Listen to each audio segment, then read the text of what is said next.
Hello everyone, in this video you will know the use of future continuous tense. इस video में हम future continuous tense के बारे में जानेंगे. So let's no. काफ़ी दिनों के बाद हम वीडियो बना रहे हैं, उसके लिए sorry. So now we start how to use future continuous tense. आपको बता दें कि फ्यूचर कंटिन्यूस टेंस को इम्परफेक्ट टेंस भी बोलते हैं. तो फर्स्ट हम इसकी पहचान जानेंगे. After that I will know the how to use future continuous tense and that tools भी जानेंगे. तो पहचान में जानेंगे जिस हिंदी वाक्य की मूल क्रिया के अंत में, मूल क्रिया मतलब मेन क्रिया के अंत में या अंत में, वाक्य के अंत में ता रहूँगा, ते रहेंगे, ती रहेगी, ता रहेगा, ती रहूँगी, ते रहोगे इत्यादि रहता है. मतलब पहचान के तौर में वाक्य के अंत में अगर ये सब चीज़ आपको मिलता है तो ऐसी क्रिया का अनुवाद फ्यूचर इम्परफेक्ट टेंस या फ्यूचर कंटिन्यूस टेंस में किया जाता है. ऐसी क्रिया से भविष्य काल में किसी काम का जारी रहना अर्थात समाप्त न होने का बोध होता है. मतलब भविष्य काल में कोई क्रिया जारी है, कंटिन्यू है, लेकिन समाप्त नहीं हुई है, उसका टाइम नहीं गिवन होता है. अब कैसे यूज करते हैं हम जानेंगे. अनुवाद की विधि. सबसे पहले सब्जेक्ट, उसके बाद सब्जेक्ट के बाद पर्सन तथा नंबर के अनुसार शैल बी विल बी का प्रयोग कर मेन वर्ब का चौथा रूप यानी वर्ब का आईएनजी फॉर्म का प्रयोग किया जाता है और अंत में अदर वर्ड्स को रखा जाता है. ये मैंने डिटेल्स में बताया है. और दूसरा रूल्स है कि आप फार्मूला के थ्रू अभी आप कर सकते हैं. ठीक है. फार्मूला जैसे रूल्स क्या होता है, इसमें क्या रूल्स है जान लीजिए. आई वी के साथ शैल बी का यूज होगा and you we they he she it के साथ विल बी का प्रयोग होता है इसमें. ठीक है. अब हम जानेंगे अफर्मेटिव सेंटेंस के थ्रू कैसे इसका रूल्स काम करता है, मतलब कैसे फार्मूला बनाएंगे और how to translate Hindi to English. मतलब फ्यूचर कंटिन्यूस टेंस को कैसे आप हिंदी टू इंग्लिश ट्रांसलेट करेंगे फार्मूला के थ्रू. तो पहले सब्जेक्ट यस लगा है, फिर शैल बी या विल बी का प्रयोग करेंगे सब्जेक्ट के अकॉर्डिंग, जो कि मैंने पहले यहाँ पे बताया है कि आई वी के साथ शैल बी और बाकी सब के साथ विल बी का यूज होता है. फिर वर्ब का आईएनजी फॉर्म मतलब पास्ट पार्टिसिपल, फिर अदर वर्ड्स का यूज करेंगे. जैसा कि यहाँ दिया है मैं उसकी प्रतीक्षा करता रहूँगा, तो यहाँ पे आई दिया है, तो आई की मतलब सब्जेक्ट. शैल बी मतलब कहा था आई वी के साथ शैल बी का यूज होगा, तो आई के साथ शैल बी का यूज हुआ है. फिर यहाँ पे वर्ब का आईएनजी फॉर्म. फिर वेटिंग मतलब वेट है, वर्ब के फॉर्म में लास्ट में आईएनजी ऐड किया है, मतलब वर्ब का आईएनजी फॉर्म लगेगा. फिर फॉर हर अदर वर्ड्स. तो कुल मिला के हो गया मैं उसकी प्रतीक्षा करता रहूँगा. लास्ट में गा गे गे हैं, ध्यान दीजिएगा आप. I shall be waiting for her. Formula के अकॉर्डिंग आप देख रहे होंगे मैच कर रहा है. ठीक है. फार्मूला के अकॉर्डिंग वह टीवी देख रहा होगा. He will be watching television. Example के थ्रू और फार्मूला से मैच करिएगा, आपको ट्रांसलेशन करने में कोई भी प्रॉब्लम नहीं होगी. बच्चे खेल रहे होंगे. The children will be playing.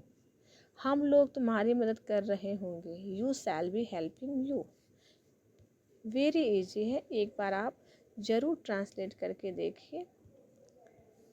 Formula क्या है, इसमें निगेटिव सेंटेंस आता है. जैसा कि जानते हैं कि टेंस में हर टेंस में 4 सेंटेंस के थ्रू आपको टेंस पढ़ाया जाता है. तो अफर्मेटिव होता है, नेगेटिव होता है, इंट्रोगेटिव होता है, इंट्रोगेटिव नेगेटिव होता है.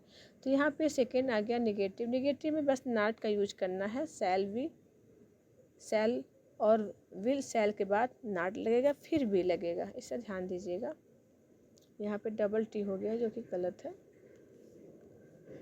तो यहाँ पे वही है rules. Subject will be shall, sorry shall will shall not, फिर बी, फिर वर्ब का आईएनजी फॉर्म, फिर अदर वर्ड्स. बच्चा सोता नहीं रहेगा. The child will not be sleeping. तो देखिए विल के बाद नॉट, फिर बी, फिर वर्ब का आईएनजी फॉर्म, फिर अदर वर्ड्स का यूज करेंगे.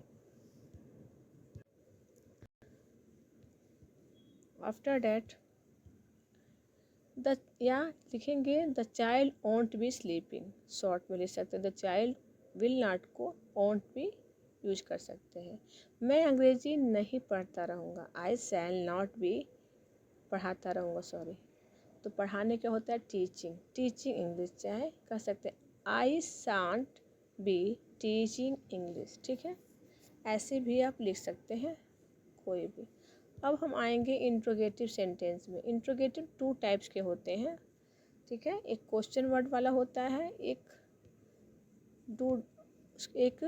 क्वेश्चन वर्ड आगे करके पूछते हैं, एक होता है कॉमन इंट्रोगेटिव वर्ड।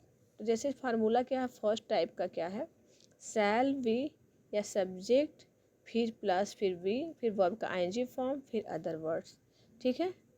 तो इसमें क्या होगा, शैल बी विल बी जहाँ का यूज करना होगा उसमें क्या करके क्वेश्चन पूछते हैं, ठीक है, क्या करके क्वेश्चन पूछते हैं। जैसे क्या मोहन और सोहन झगड़ते रहेंगे, तो जब क्या करके क्वेश्चन पूछते हैं तो वहाँ पे शैल बी और विल बी का प्रयोग करते हैं। जैसे shall Mohan and Sohan be quarrelling, क्या मेरी माँ मुझे प्यार करती रहेगी, will my mother be loving me. तो अकॉर्डिंग द फार्मूला देखिए यहाँ शैल बी का प्रयोग हुआ है सब्जेक्ट के अकॉर्डिंग, तो विल का प्रयोग ज़्यादा होता है, शैल का बहुत कम होता है, बिकॉज आई वी के साथ ही शैल का प्रयोग होता है। तो विल माई मदर फिर बी वर्ब का आईएनजी फॉर्म फिर लविंग फिर अदर वर्ड्स मी, मतलब अदर वर्ड्स में ऑब्जेक्ट आएंगे और उसके साथ जो भी वर्ड्स आएंगे वो आएंगे। अब सेकेंड टाइप में क्या होता है, क्वेश्चन वर्ड आते हैं इसमें बीच में क्वेश्चन वर्ड आते हैं, फिर शैल या बी फिर सब्जेक्ट फिर बी फिर वर्ब का आईएनजी फॉर्म फिर अदर वर्ड्स फिर क्वेश्चन मार्क। जैसे राम क्या करता रहेगा, what will Ram be doing, यहाँ क्वेश्चन वर्ड में क्या है तो क्या लिखा गया है, फिर शैल या विल सब्जेक्ट के अकॉर्डिंग, तो राम है तो विल लगा है, फिर सब्जेक्ट राम फिर बी फिर वर्ब का आईएनजी फॉर्म। यहाँ पे अदर वर्ड्स नहीं है तो नहीं ट्रांसलेट किया गया है। फिर वे क्यों खेलते रहेंगे, why will they be playing, उसके अकॉर्डिंग फार्मूला के अकॉर्डिंग ही लगा है। आप उसकी प्रतीक्षा क्यों नहीं करते रहेंगे, why will you not be waiting for her. यहाँ पे इंट्रोगेटिव निगेटिव का मैंने प्रयोग बता दिया है, क्योंकि इसमें क्या होता है ना, नॉट का प्रयोग सब्जेक्ट के बाद लगाते हैं, तो बहुत ज़्यादा चेंज नहीं करना है, तो फिर मैंने वीडियो लंबा हो जाएगा, इसके लिए मैंने यहाँ पे एक एग्जाम्पल के थ्रू बता दिया है कि यू के सब्जेक्ट के बाद नॉट का प्रयोग होता है इंट्रोगेटिव निगेटिव में। मैंने 3 ही सेंटेंस में समझाया है। अब हम प्रैक्टिस के लिए कुछ सेंटेंस देते हैं जो कि आप प्रैक्टिस करके लाइएगा। नेक्स्ट वीडियो में मीन्स प्रेजेंट परफेक्ट मैं इसका आंसर की लेकर आऊँगी और आप ज़रूर देखिएगा, मैच करिएगा कितना आपका करेक्ट है कितना इनकरेक्ट है। लाइक ए गेम की तरह, बहुत ज़्यादा परेशान होने की ज़रूरत नहीं है, बस ज़रूर आप ट्रांसलेट करिएगा। जैसे मैं रोटी खाता रहूँगा, मैं उसकी प्रतीक्षा करता रहूँगा, मैं अंग्रेज़ी नहीं पढ़ाता रहूँगा, वे लोग अंग्रेज़ी सीखते रहेंगे, हम लोग टीवी देखते नहीं रहेंगे, मैं अपना काम करता रहूँगा, मैं हिंदी नहीं पढ़ाता रहूँगा, क्या हम लोग व्यायाम करते रहेंगे, क्या मेरी माँ मुझे प्यार करती रहेगी, वे कल क्या कर रहे होंगे। तो इस प्रकार से 10 सेंटेंस गिवन है फॉर प्रैक्टिस के लिए। आप फार्मूला के थ्रू जाएंगे और मीनिंग खोजेंगे तो आपको कोई दिक्कत नहीं होगी। यहाँ पे आंसर की है पास्ट कंटिन्यूस टेंस का, जो कि मैं हर वीडियो में प्रैक्टिस के लिए कुछ सेंटेंस देती हूँ और अगले वीडियो का आंसर की उसी वीडियो में डालती हूँ। जैसे मैं फ्यूचर कंटिन्यूस टेंस का जो आंसर की होगा मैं आगे की वीडियो में प्रेजेंट परफेक्ट टेंस में उसका आंसर की दूंगी। तो यहाँ पे पास्ट कंटिन्यूस टेंस का आंसर की आप लोग देखिए क्या होगा। जैसे वे अपने भाइयों को पीट रहे थे, they were beating there brother. तो दे के साथ यहाँ पे वर है क्योंकि प्लूरल है, बीटिंग देयर ब्रदर, इसमें भी वर्ब का आईएनजी फॉर्म लगा है फिर ऑब्जेक्ट, बस इसमें आपका हेल्पिंग वर्ब चेंज है और कुछ चेंज नहीं है, सेम पैटर्न पे लगेगा कंटिन्यूअस टेंस। मैं रोटी खा रहा था, आई वाज ईटिंग ब्रेड। तुम रोटी खा रहे थे, you were eating bread. Mohan burger खा रहा था, मोहन ईटिंग ए बर्गर। वे लोग किताब नहीं खरीद रहे थे, they were not buying books. मैं साइकिल नहीं चला रहा था। I was not riding a bicycle. हम लोग पिकनिक नहीं जा रहे थे। We were not going on a picnic. क्या गाय घास नहीं खा रही थी? Was the cow not eating grass? तुम्हें कल कौन पीट रहा था? Who was beating you yesterday?